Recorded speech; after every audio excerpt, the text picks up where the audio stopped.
Hello friends, आज हमारे बीच में निशांत जी बैठे हैं।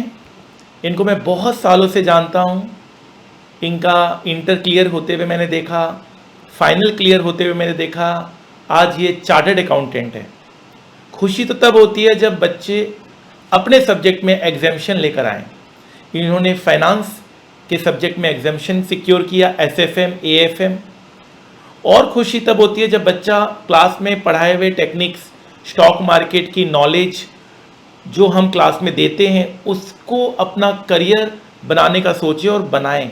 आज ये पोर्टफोलियो मैनेजमेंट सर्विस के अंडर फंड्स को मैनेज करते हैं। पीएमएस अपना फाइनेंस करियर ऑप्शन ही है। पोर्टफोलियो मैनेजमेंट हमारा चैप्टर है। ये हार्वर्ड यूनिवर्सिटी से भी जुड़े हैं। इनका उनके साथ भी एसोसिएशन है। आज ये पूरी बात बताएंगे।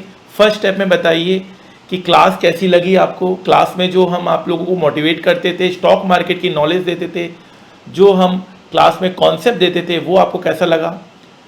आपने बहुत ट्रेनिंग भी की है मेरे अंडर और मुझे मालूम है कि आपका बहुत अच्छा यहाँ पर पकड़ था स्टॉक मार्केट और फाइनेंस करियर में।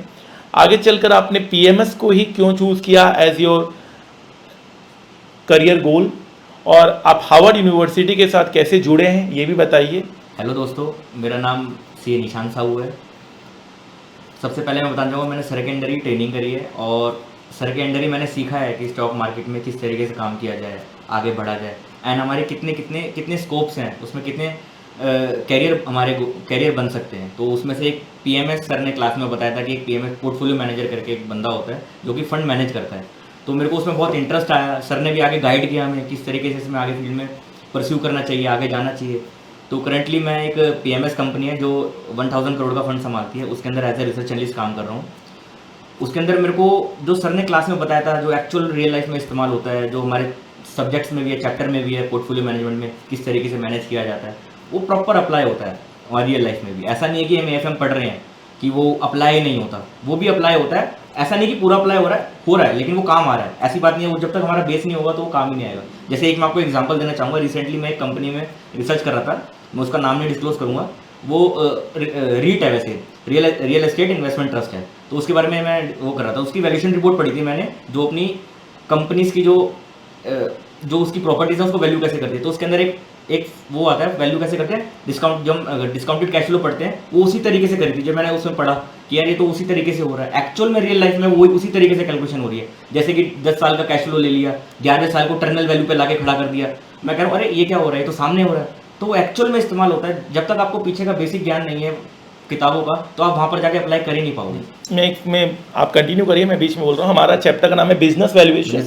बिजनेस वैल्यूएशन में हम बिजनेस को वैल्यू करना सिखाते हैं। एंड जब ये प्रैक्टिकली जब चीज़ों को देखिए कि यार ये सर जैसा कराते हैं वैसा ही वैल्यूएशन हो रहा है, देन इनको और पुख्ता एक प्रूफ मिल गया कि पढ़ाई वेस्ट नहीं गई इनकी। आज भी हर दिन डे टू डे लाइफ में इनकी पढ़ाई काम आ रही है। Go ahead. जैसे सर उसमें WACC होता था, तो मैं देख रहा हूँ सामने WACC के हिसाब से उसको capitalise, weighted average cost of capital. तो वो सर रियल लाइफ में सामने देख के मैं मतलब अच्छा लगता है अपने आप में, यार ये तो मुझे आता है। और जो कि मैं कहता हूँ कि शायद वो सीए होता है वही समझ पाएगा, और किसी फील्ड का शायद वो एक बार को कहे यार है क्या, वो WACC में चक्कर में फंस के रह जाएगा। तो बहुत अच्छा लगा मुझे कि रियल लाइफ में काम आ रही मेरी चीज़ें, और सर की गाइडेंस के हिसाब से मैं और आगे बढ़ता जा रहा हूँ। उम्मीद है आगे चल के सर के आशीर्वाद से, श्याम बाबा के आशीर्वाद से, बालाजी महाराज के आशीर्वाद से हम पीएमएस कंपनी खोलेंगे, और मैं उसका उद्घाटन भी सर के हाथ से ही करवाऊंगा। चलिए, बहुत बड़ी बात है। और आप आगे तरक्की करें ज़िंदगी में। हार्वर्ड यूनिवर्सिटी का क्या रहा? तो सर बेसिकली क्या होता है, हार्वर्ड यूनिवर्सिटी का एक प्रोजेक्ट चलता है एशियन पैसिफिक रीजन के लिए। तो उसके अंदर मल्टीपल स्टूडेंट और प्रोफेशनल्स जो है अपनी एप्लीकेशन डालते हैं। तो उसके अंदर मेरा सिलेक्शन हुआ है, एंड उन्होंने मेरे को इन्वाइट किया है अपनी कॉन्फ्रेंस अटेंड करने के लिए, जहाँ पर बहुत इंडिया के वर्ल्ड के बहुत बड़े बड़े टॉप लीडर्स आते हैं। जैसे मकिन्जी के सीईओ हो गए, जेपी मॉर्गन हो गया, मॉर्गन स्टैनली हो गए, इन सबके बड़े बड़े सीईओज हो गए, इनके प्रमोटर्स हो गए, लीडर्स हो गए, बड़े बड़े लीडर्स जिन्होंने पूरी मतलब वर्ल्ड पे चेंज लाया, वो वहाँ के अपनी स्पीचेस देते हैं। एंड हमें भी मौका देते हैं कि अगर आपके पास कुछ ऐसा आइडिया है कि आप अपना शेयर कर पाओ कि वो एक्चुअल में क्या इम्पैक्ट ला सकता है पूरे वर्ल्ड में। तो मैंने भी अपना वहाँ आइडिया, मेरा इंटरव्यू हुआ था, प्रोसेस हुआ था, सिलेक्शन प्रोसेस में मैंने इंटरव्यू में अपना एक आइडिया शेयर किया था कि मेरे को इसके बारे में आगे इंडिया के अंदर कंटिन्यू करना है। तो उन्हें बहुत अच्छा लगा और उन्होंने मेरे को सिलेक्ट किया, और वहाँ पर आके मेरे को मौका मिलेगा। थाईलैंड में कॉन्फ्रेंस है अगस्त के अंदर, तो उसके अंदर मैं जाऊँगा और वहाँ पर जो भी होगा एक्सपीरियंस उसका भी आपको आके फिर शेयर करूँगा एक्सपीरियंस अपनी। That's so nice. ये सब करते रहना चाहिए, क्योंकि कहीं ना कहीं अभी एज भी है और अभी आप में जोश भी है, तो अभी हर ऑप्शंस को एक्सप्लोर करना चाहिए. वही सर. That's very nice. आपने स्टार्टअप में भी काम किया था, मैं जस्ट अभी मुझे याद आया है. Yes, sir. आपने एक स्टार्टअप में भी काम किया था. Although that startup was not that successful, that's not a game, but आपने बहुत मतलब फंडिंग लिया. Funding भी आप ली. प्रॉपर जैसे स्टार्टअप काम करते हैं वैसे आपने स्टार्टअप में काम किया. कुछ आप उसके बारे में बताना चाहेंगे? सर जैसे क्या था कि सर ये उसके लिए भी सर की गाइडेंस ही मैं कहूँगा काम आई थी. सर ने हमें इतना मोटिवेट किया था. हमारे चैप्टर का नाम है स्टार्टअप फाइनेंस. एसएफए में हमारा एक चैप्टर है स्टार्टअप फाइनेंस. तो सर ने उसमें भी बहुत गाइड किया था. हमने सर के पास आइडिया शेयर किया था. सर ने कहा था आप करो, टेंशन मत लो, करो आप. तो सर ने उसमें बहुत मोटिवेट किया. हमने एक F&B से रिलेटेड स्टार्टअप किया था. अभी जैसे जस्ट लाइक मिल बास्केट चल रहा है, तो उसी के पैरेलल में हमने उसका भी कुछ सोल्यूशन निकाल के एक स्टार्टअप स्टार्ट किया था, जिसमें हमने विद इन 6 to 12 मंथ्स के अंदर 1.5 CR के अराउंड सेल पहुंचा दी थी. और लगभग हमारा अच्छा खासा कैश बर्न हो गया था. But due to cash manage, जैसे जैसे इंटर में पढ़ते हैं ना, cash management working capital cycle, वो बहुत बड़ा रोल प्ले करता है बिजनेस के अंदर. कि वो उस, और अल्टीमेटली हम फेल भी डब्ल्यू कैपिटल को मैनेजमेंट करने से ही फेल हुए. मैं आपको ये बताना चाहूँगा, लिटरल मतलब एक्चुअल में इम्पैक्ट आता है. वो हम पढ़ते हैं, एक्चुअल में होता है ये. जैसे वर्किंग कैपिटल आपका फंस गया, कैश रोटेट नहीं हो पाया, एंड आप लोग उसको फिर वापस बिजनेस में नहीं लगा पाए. डेटा क्रेडिटर आपका अगर संभल के नहीं चल रहा है तो धंधा गया आपका. वो बहुत जरूरी है रिटेल बिजनेस में, ट्रेडिंग बिजनेस के अंदर बहुत जरूरी है. मैं सच में मैं बता रहा हूँ ना, जो हमने क्लास में पढ़ा है, बहुत मेहनत किया इन्होंने स्टार्टअप में. सुबह उठ मैं बताएं स्टार्टअप क्या था? सर स्टार्टअप था फ्रूट्स एंड वेजिटेबल्स से रिलेटेड था. फ्रूट्स एंड वेजिटेबल्स था. अपार्टमेंट्स को ये लोग पकड़ते थे और वहाँ पे ये सप्लाई करते थे फ्रूट्स एंड हमने वेजिटेबल्स. फंडिंग भी उठाई थी, but eventually we got failed. लेकिन मैं उसे फेलियर नहीं मानूंगा. मैं कहूँगा कि सफलता की सीढ़ी, जैसे सर ने हमेशा मोटिवेट करते थे कि सब मंजिल तो मिल ही जाएगी, भटकते ही सही, गुमराह तो हुए जो घर से निकले ही नहीं. तो ये सर की लाइन मुझे हमेशा मोटिवेट करती थी, और जिसने मेरे को आज तक यहाँ लेके आ गया. उसके बाद में मैंने एक और स्टार्टअप किया था, वो भी फेल हो गया. वो मुझे उसके बारे में नहीं पता. मुझे उसके बारे में सर को शायद नहीं पता. वो म्यूचुअल फंड से रिलेटेड था, बट वो भी इवेंचुअली गॉट फेल्ड. मतलब फेल्ड क्या, वो मैं उसमें से निकल गया, मेरे को इंटरेस्ट नहीं लगा फिर. लेकिन अच्छा, दोनों मैंने बहुत बेस से स्टार्ट किया और एक लेवल तक लेके गए, बट फिर नहीं हो पाया. लेकिन अब करंटली कर रहे हैं, फिर दोबारा एक स्टार्टअप करूँगा, डेफिनेटली करूँगा, और वो डेफिनेटली सक्सेस होगा. $1 बिलियन बनेगा वो. इतना मैं लिख के जा रहा हूँ, क्या के जा रहा हूँ सर के सामने. ये चीज़ है सर. नहीं, मैं देखिए what is the outcome is किसी के हाथ में नहीं है. नहीं है सर. मेरे ख्याल से nobody can predict the outcome. What we can do, we can try our best. और ये बात है कि आपने फर्स्ट स्टार्टअप में भी अपना बेस्ट दिया, सेकंड स्टार्टअप में भी आपने बेस्ट दिया. आई डोंट नो, एंड अभी भी अपना बेस्ट दे रहे हैं. So if you are giving your best, ठीक है, it's okay. Sometimes you pass, sometimes you fail, but depending on the outcome आप अपने एक्शन को जज नहीं कर सकते. सर की कि यार मैं फेल हो जाऊंगा तो मैं आज ये काम ही ना करूं, तब तो फिर कोई आज मेरे ख्याल से CA और CMA जैसे कोर्सेज तो मतलब मैं पास नहीं, फेल होने के लिए बने. 80% फेल, 20% तो पास होते हैं, 20-30%. तो इसका ये मतलब नहीं कि 70% ने मेहनत नहीं की या उनको गिव अप कर देना चाहिए. वो फिर ट्राई करते हैं, फिर देते हैं. वो सर की वजह से मेरे SFM में भी 77 मार्क्स आए थे. मतलब पूरे फाइनल के अंदर CA फाइनल सब्जेक्ट में सबसे ज़्यादा मार्क्स मेरे SFM में आए थे 77. क्योंकि आपको प्यार हो गया था उस सब्जेक्ट से. सर अब मेरे को आपसे प्यार हो गया था. चलिए. और सर एक चीज़ और मैं बोलना चाहूँगा कि रियल लाइफ में ना, मतलब जैसे अब तो शायद कॉस्ट हट चुका है, लेकिन हमारे टाइम पे कॉस्ट था. कॉस्ट और AFM सिर्फ यही एक ऐसे 2 सब्जेक्ट हैं CA के अंदर कि मैं मानता हूँ कि इरिस्पेक्टिव ऑफ कंट्री ये हर जगह इंप्लीमेंट होते हैं. अगर आपने ऐसा नहीं कि अगर इंडिया में आपने SFM पढ़ा है और कॉस्ट पढ़ा है तो वो अमेरिका में जाके अप्लाई नहीं होगा. वो अमेरिका में भी सेम अप्लाई होगा. सिर्फ यही 2 सब्जेक्ट है. अगर जिसने इसमें एक्सेल कर लिया ना, वो पूरे वर्ल्ड में राज कर सकता है. लेकिन टैक्सेशन, अकाउंटिंग तो ये बदलते रहते हैं country wise, rule wise. Taxation बदलता रहता है, IDT DT बदलता रहेगा, फाइनेंशियल रिपोर्टिंग बदलता रहेगा, इंडेक्स लग रहा है, कहीं IFRS लग रहा है, कहीं किसी का कुछ लग रहा है. लेकिन कॉस्टिंग और SFM ये ऐसे सब्जेक्ट हैं, अगर किसी ने इसमें महारत हासिल कर ली तो किसी कंपनी में, किसी भी जगह, किसी भी कंट्री के अंदर एक्सेल कर सकता है और बहुत अपना आगे जा सकता है. क्योंकि प्रॉपर इंप्लीमेंट होता है वो सारा कॉन्सेप्ट, जो कि मैं खुद रियल लाइफ में भी करता हूँ, बिजनेस में भी करता हूँ, जो कि मैंने अपने स्टार्टअप्स में भी किया.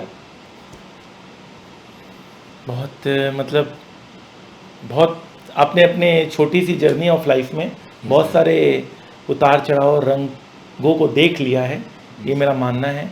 एक वक्त था जब इन्होंने he thought of giving up CA.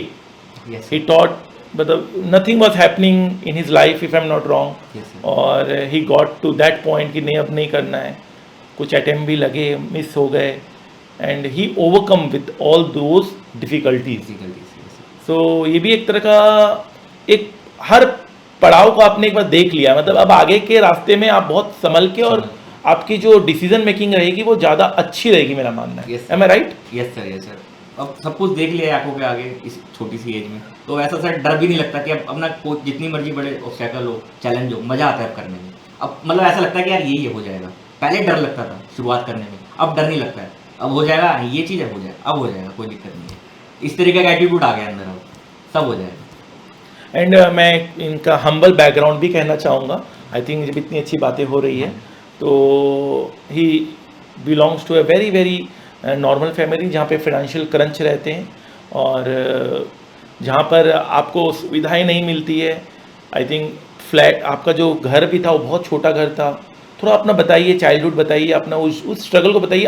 What I want to से, मैं कोई आई डोंट वांट टू कि कोई sympathy and all that, but मैं चाहता हूँ कि उन बच्चों को जो बच्चे इस चीज़ से बोलते हैं यार मेरे पास ये नहीं, मेरे पास वो नहीं, कंप्लेनिंग जो एटीट्यूड आज डेवलप हो गया है उसको मैं कहीं ना कहीं ओवरकम करना चाहूँगा आपकी स्टोरी के साथ रिलेट करके।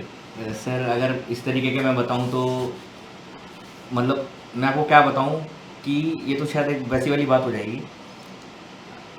चलो बताता हूँ। इवन कि मतलब दुनिया हंसेगी इस चीज़ पे या कहेगी ये मजाक कर रहा है। जो इवन कि मेरे पास ना प्रैक्टिस करने के लिए ना कॉपीज़ नहीं होती थी, तो मेरी मदर जो है ना पैम्पलेट्स होते हैं उनको सील के वो मेरे को देती थी, तो हम उसमें प्रैक्टिस करते थे। तो इस काइंड ऑफ कब की बात है ये? सर स्कूल टाइम्स की बात बता रहा हूँ। अच्छा, एंड सीए फिर कैसे हुआ? सीए सर फिर कैसे हुआ कि मेरे को इंस्पिरेशन मिली कि मतलब इसमें भी सर बहुत पैसा था कि डॉक्टर चूज़ नहीं कर सकते, पैसा बहुत लगता है। इंजीनियर चूज़ नहीं कर सकते, पैसा बहुत लगता है, ट्यूशन चाहिए होती है। सीए एक ऐसी फील्ड थी जिसमें पैसा कम लगता है, सिर्फ आपका दिमाग चाहिए होता है। तो इसलिए मैंने ये चूज़ किया। एंड सर उसके लिए भी मैंने कैसे कैसे पैसा इकट्ठा किया है ये सिर्फ मैं ही जानता हूँ और मेरे घर वाले जानते हैं। मैं सर बहुत सपोर्ट, मतलब मेरे घर वाले बहुत सपोर्टिव हैं। उन्होंने मेरी जितनी मेहनत हो सकती करी, और मैंने अपने आप को जितनी मेहनत कर सकता था कि कैसे कैसे करके पैसे जुटा पाऊँ, कर पाऊँ। आर्टिकलशिप के टाइम पे भी मतलब वो मैं ही जानता हूँ और मैं ही समझ सकता हूँ कि किस तरीके से मैंने ये सब चीज़ें की। सर ने भी बहुत अच्छा सपोर्ट किया, नो डाउट। मैं उसको बहुत रिगार्ड करता हूँ इस चीज़ का। एंड तभी मैं काफ़ी टाइम बाद सर से दोबारा मिलने आया कि सर मिलने का मन कर रहा। तो आज सर ने मेरे को बिठा लिया आपके साथ कि सर आज अपनी लाइफ बताओ, इस तरीके से। तो बहुत सारी छोटी छोटी चीज़ें, तो जैसे पार्ट है, एक बहुत स्मॉल पार्ट है। नहीं बे, it's not a small part, it's a big part for your life कि आपने ये स्ट्रगल को देखा। छोटा सा घर था सर, मतलब एक घर के अंदर ना 18 लोग रहते थे। जॉइंट फैमिली थी हमारी, 18 लोग रहते थे। तो रूम था आपका, अलग रूम था? रूम सर मतलब एक फैमिली को एक रूम अलॉट था। एंड टोटल 4 रूम थे उस घर के अंदर। एक फैमिली को एक रूम अलॉट था उस और एक रूम सर वो 10 बाय 10 का होगा, तो उसमें 5 से 6 लोग रहते थे। तो आप बता नहीं, मतलब आपको बता नहीं सकता कि पढ़ने के लिए भी कैसे कैसे जगह ही नहीं है सर, पढ़ने के लिए जगह ही नहीं है। आफ्टर माई 12th ना, तो सर हम किसी एक ऐसे घर में शिफ्ट हुए थे जहाँ पर 2 कमरे थे। तो मेरे को इतना अच्छा लगता था अंदर से कि यार आप 2 कमरे हो गए, मैं पढ़ने की जगह मिल गई।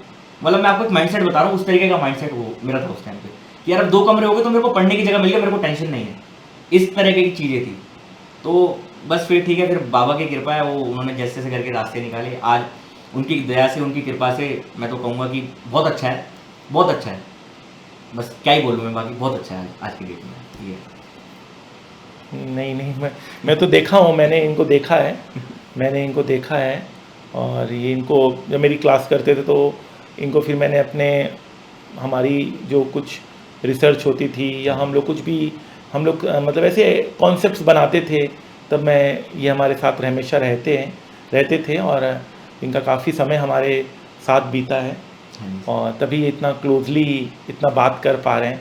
बिकॉज बहुत आई थिंक कितने साल हो गए हम लोग एक दूसरे को जानते हुए? सर कम से कम नहीं तो 7-8 साल। 7-8 साल। We have always been in touch. हाँ, अभी लेटली अभी हो सकता है कि अभी आफ्टर कोरोना थोड़ा सा बातचीत थोड़ा कोरोना, हाँ क्योंकि कोरोना के बाद तो फिर आप आते ही थे हमारे, कोरोना से पहले तो डेली मिलना होता था। कोरोना से पहले वही कोरोना के बाद तो लाइफ ही पूरा चेंज हो गया सबका।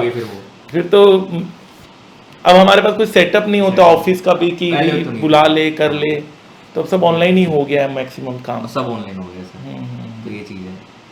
चलिए, बाकी मैं यही कहना चाहूँगा सबको, सारे बच्चों को, कि ज़रूरी नहीं है कि आपके पास वो रिसोर्सेज जो आपको चाहिए, लेकिन जो है उसमें काम चलाओ, ये आपके ऊपर है। बनना देखो सीए आपको है, ये इनएविटेबल है अगर आप मेहनत करते हो। बस जो मिल रहा है उसमें पकड़ो और करते जाओ, मैं तो यही कहूँगा। अगर किसी को क्लासेस के पैसे नहीं है ना, तो करना आपको ही है। देखो आप रिक्वेस्ट कर सकते हो, जैसे मैं आपको अपनी एक स्टोरी बताता हूँ कि मेरे इंटर में ना 9 अटैम्प्ट लगे थे। मैं आपको बता रहा हूँ आज इंटर में मेरे 9 अटैम्प्ट लगे थे और फाइनल मैंने 1 अटैम्प्ट में निकाला है। 9 अटैम्प्ट का रीज़न ये था मेरा कि मैं क्लासेस नहीं लेता था उस टाइम पे। आज ओपन बोल रहा हूँ कि वो फ्री में क्लासेस मिलती देखता था, तो वहाँ पर कुछ चैप्टर है कुछ चैप्टर नहीं है, उसकी वजह से मेरे 9 अटैम्प्ट लगे। लेकिन फिर मैंने कहा नहीं, मेरे को क्लास की नीड है, तो मैंने आपको क्या बताऊँ, मैं वो नाम नहीं लूँगा, उस ऑर्गेनाइजेशन का बहुत बड़ी ऑर्गेनाइजेशन है वो, तो उनके सेंटर्स चलते थे पहले, सैटेलाइट सेंटर। तो मैंने उनके रिसेप्शनिस्ट पे जाके बहुत रिक्वेस्ट करी, उन्होंने मेरे को भेजा उनके हेड ऑफिस, उन्होंने मेरे को बोला कि ठीक है आपको अलाउड कर देते, उन्होंने मेरे को फ्री ऑफ कॉस्ट क्लासेस दी। उन्होंने मेरा सुन के कि इस तरीके से चीज़ें हैं, उन्होंने मेरे को, मैंने उनसे बोला कि मेरे इतने टाइम लग चुके हैं, स्टिल उन्होंने मेरे पे बिलीव किया कि नहीं आप ले लो कोई दिक्कत नहीं, और मैंने उसी टाइम में जो उन्होंने क्लास दी मेरा वो इंटर निकल गया। फिर फाइनल में मेरे को पता था क्या जर्नी है कैसे नहीं है, तो फिर उस हिसाब से मैंने जुगाड़ किया और फिर दिन मतलब फर्स्ट अटैम्प्ट में सीए फाइनल निकल गया।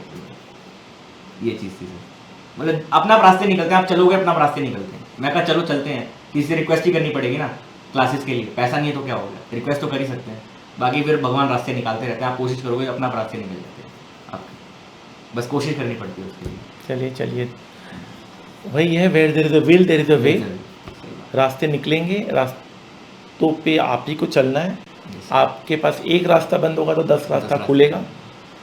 That's so nice. So wish you all the best friends, और आपको भी बहुत बहुत थैंक यू सर। आगे के लिए बहुत बहुत शुभकामनाएं कि ज़िंदगी में आप हमेशा और आगे बढ़ो, और आपने स्ट्रगल देखा है अपनी ज़िंदगी में, अब वो एक स्ट्रगल ना रह के एक स्मूथ जर्नी रहे, जिसमें आपकी प्रोग्रेस हर दिन हर समय रहती रहे, ताकि आप उस मुकाम को छू लो जिस मुकाम की कभी कल्पना आपने और आपके पेरेंट्स ने की थी। बस आपका ब्लेसिंग्स हैं, श्याम बाबा बालाजी महाराज कृपा करें तो सब हो जाएगा। चलिए, सो जय श्री श्याम, जय श्री श्याम, जय Shri Ram. Thank you so much. Thank you.